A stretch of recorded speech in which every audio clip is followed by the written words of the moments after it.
આપણે જાણીએ છીએ કે તારીખ 25/5/25ના રોજ ભારતના ચૂંટણી પંચ દ્વારા એક પ્રેસ નોટ જાહેર કરી અને તારીખ 26/5થી એટલે આજથી જ કડીની પેટા ચૂંટણીનો કાર્યક્રમ જાહેર કરેલો છે.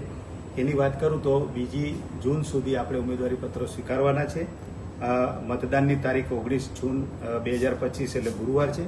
મતગણતરી આપણે 23/6/2025 સોમવારના રોજ રાખેલી છે અને સંપૂર્ણ ચૂંટણી પ્રક્રિયા પૂર્ણ કરવાની તારીખ 25/6/2025ના રોજ આપણે રાખેલી છે. મતદાનનો સમય સવારે 7 થી 6 રહેશે.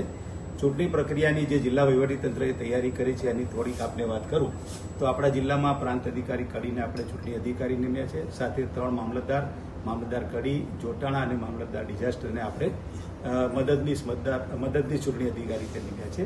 કડી પેટા ચૂંટણી નિમિત્તે આપણા કડી વિધાનસભામાં કુલ 2,89,856 મતદારો છે. 294 પોલિંગ સ્ટેશન છે અને 171 પોલિંગ સ્ટેશન લોકેશન આવેલા છે.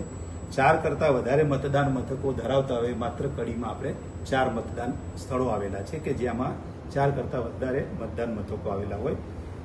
ઈવીએમ જે આપણે મતદાન દરમિયાન વપરાશે, બેલેટ યુનિટ, કંટ્રોલ યુનિટ અને વીવીપેટ, એની આપણે પૂરતા પ્રમાણમાં વ્યવસ્થા થઈ ગયેલી છે. અત્યારે આપણી પાસે 1,738 બીયુ, સીયુ અને વીવીપેટ અવેલેબલ છે. એનું 200% આપણે ફર્સ્ટ લેવલ ચેકિંગની કામગીરી પણ પૂર્ણ કરેલી છે.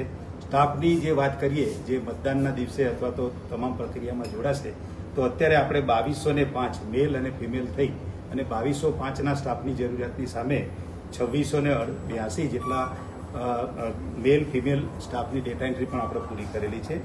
રિસીવિંગ ડિસ્પેચ સેન્ટર મામલતદાર કચેરી કડી ખાતે રાખેલું છે અને કાઉન્ટિંગ સેન્ટર છે આપણે મહેસાણા ખાતે, જીટીયુ જે આઈટીઆર મેવડ કોલેજ છે ત્યાં આગળ આપણે કાઉન્ટિંગની વ્યવસ્થા કરવાના છીએ.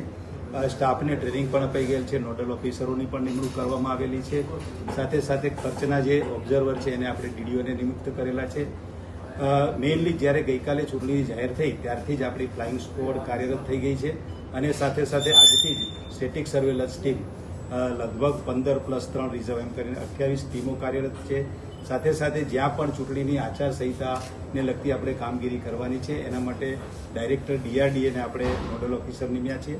ચૂંટણીની આચારસંહિતાનું પણ ચુસ્તપણે પાલન થાય એ પ્રમાણે વહીવટીતંત્રની તૈયારી છે અને જ્યારે કોઈ મીડિયામાં કોઈ અહેવાલો આવે કે એના લગતું હોય ત્યારે એક કંટ્રોલ રૂમ પણ રાખ્યો છે અને મીડિયા સર્ટિફિકેશન ટીમની પણ આપણે નિયુક્ત કરેલી છે. એટલે ઓવરઓલ વાત કરું તો વહીવટીતંત્ર તરફથી ચૂંટણીની તમામ તૈયારીઓ આપણે સજ્જ કરવામાં આવે છે.